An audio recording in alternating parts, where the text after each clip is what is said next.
conéctate con el debate de la reforma eléctrica. Resumen. Foro 15. Cambio constitucional para nuevo sistema eléctrico y su régimen transitorio. Competencia en la adquisición de energía del sector privado para abastecer el servicio público de electricidad. Estamos en condiciones de garantizar que el TEMEC transatlántico y las energías limpias, así como el combate para eliminar cada vez más el carbono y la contaminación en nuestro país, lleguen a buen puerto y esto no se traduzca en que terminemos en un panel de discusión con nuestros socios comerciales, de estos con los que signamos. ¿Hay la garantía expresa de que esta reforma no nos va a llevar a ese panel? Son discusiones jurídicas. Nuestros equipos de abogados han analizado perfectamente cada uno de los capítulos. De hecho, en el TEMEC, si ustedes se fijan, el tema energético se bajó casi por completo. El tema energético. Ustedes van al tratado y el tema energético son un párrafo prácticamente, porque fue cuando se estaba negociando que llegó la actual administración.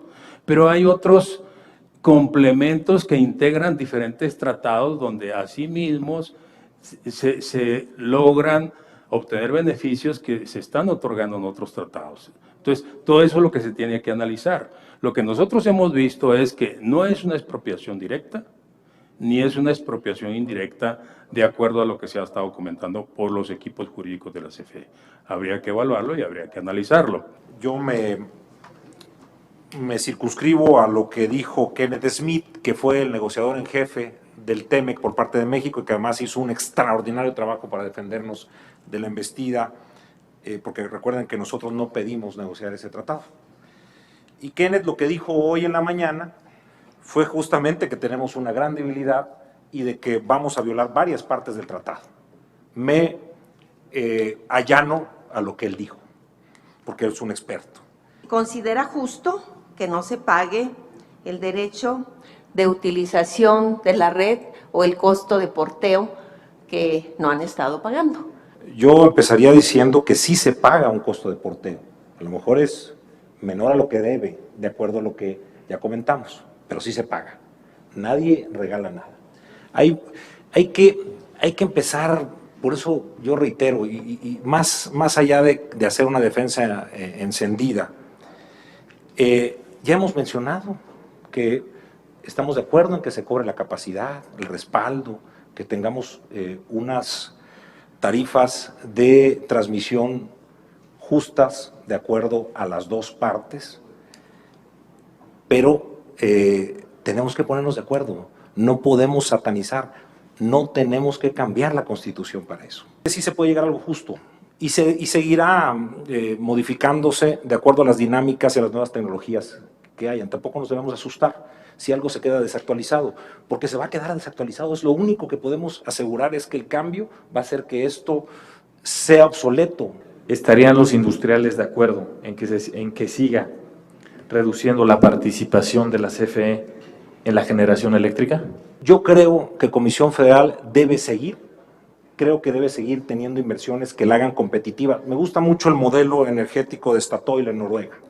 Aperturaron su mercado, era un monopolio energético, en este caso de hidrocarburos, y llegó un momento en que aperturaron el mercado, pero fortalecieron la empresa, y la empresa compite en igualdad de circunstancias con los demás jugadores por la asignación de bloques de hidrocarburos.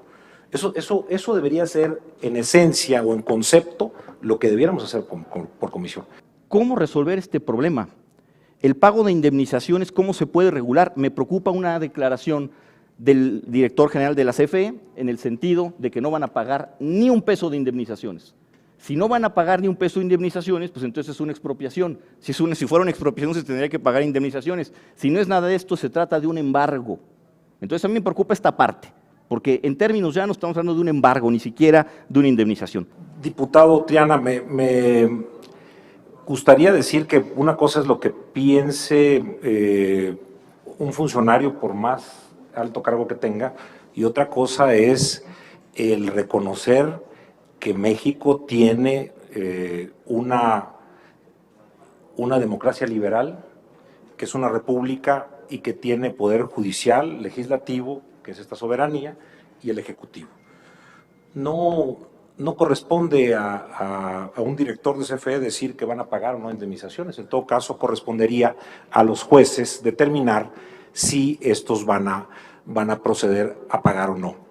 Pero más allá, lo que se hablaba, los tratados comerciales, los tratados internacionales tienen el mismo nivel que la Constitución. Así está definido en México. Entonces, pues también nos obligan a cumplirlos. Creo que esa es una declaración,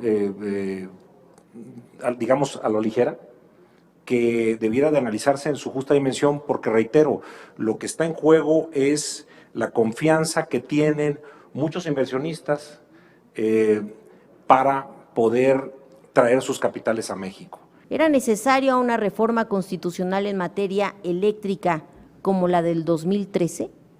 Si la respuesta fuera negativa, esto es, que de la misma manera que la actual, aquella tampoco era necesaria, entonces, desde su perspectiva, ¿para qué se hizo tal reforma constitucional? ¿Para dar algún sustento a algo?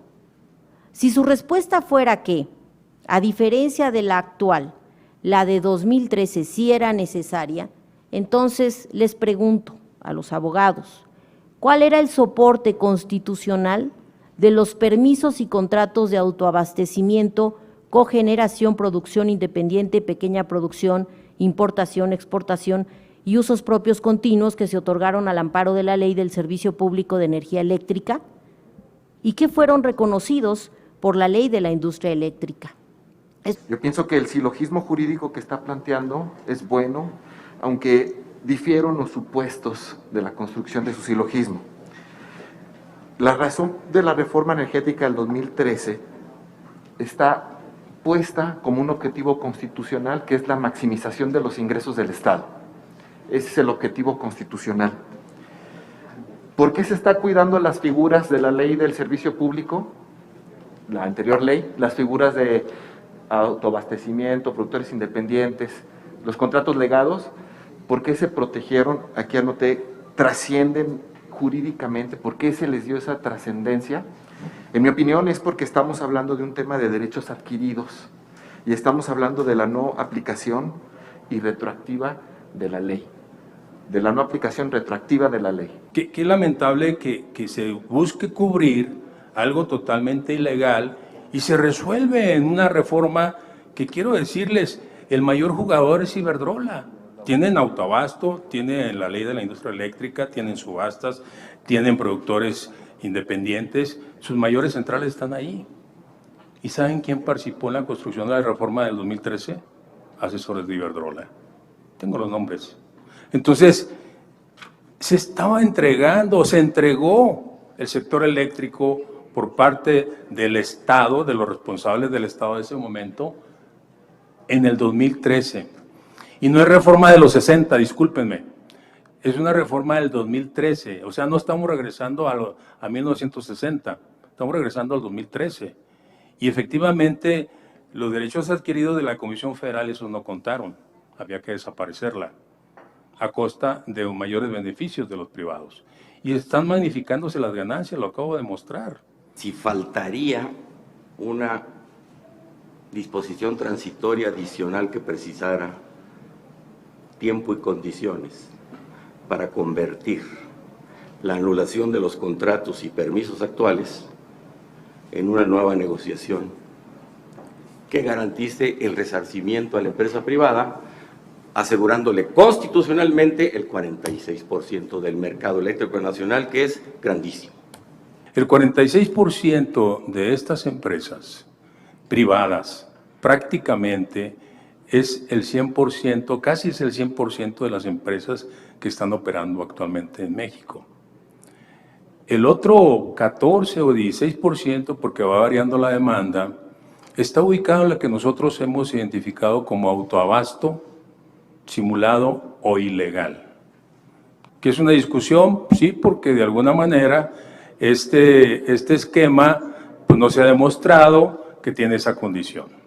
Pero lo estamos haciendo, estamos trabajando en ello y pronto se verán los resultados. CFE, o en esta iniciativa, se está proponiendo un esquema de contratos de largo plazo con los negociaciones individuales con los elementos que tendrían en una negociación donde yo voy a recuperar mis costos totales, costos fijos más costos variables y mi rentabilidad que yo considero, realmente se estarían beneficiando.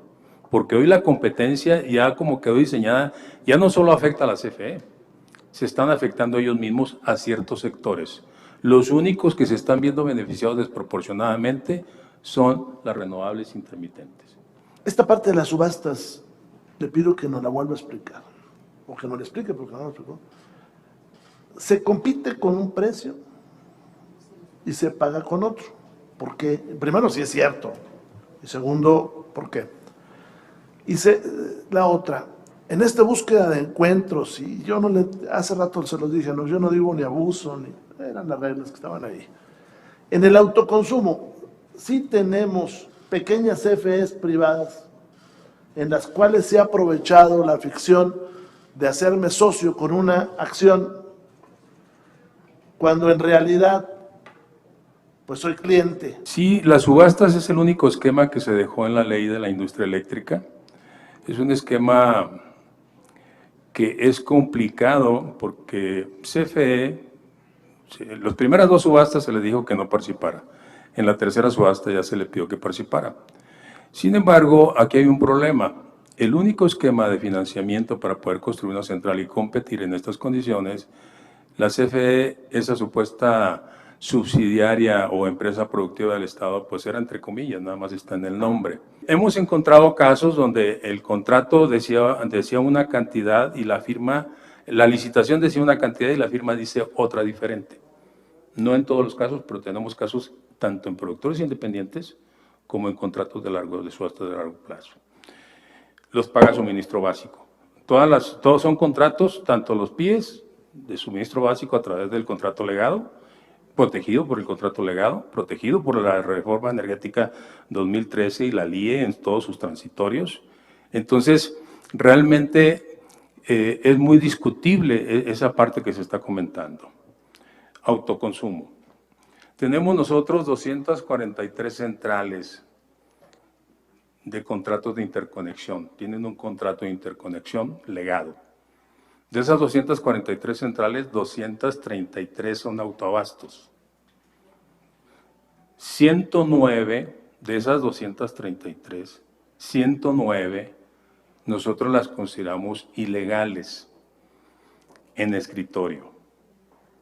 124 consideramos que son autoabastos con ese espíritu original que fue diseñado. ¿Cuáles son las ilegales? Las ilegales son aquellas que, por cierto, hubo un amparo, ¿qué número es el 2? El 22 del 2001, donde la Corte dice claramente que no se debe de vender energía eléctrica.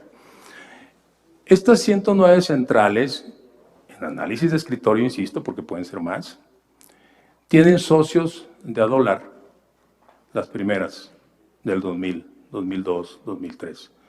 Y luego tienen socios de 5 pesos.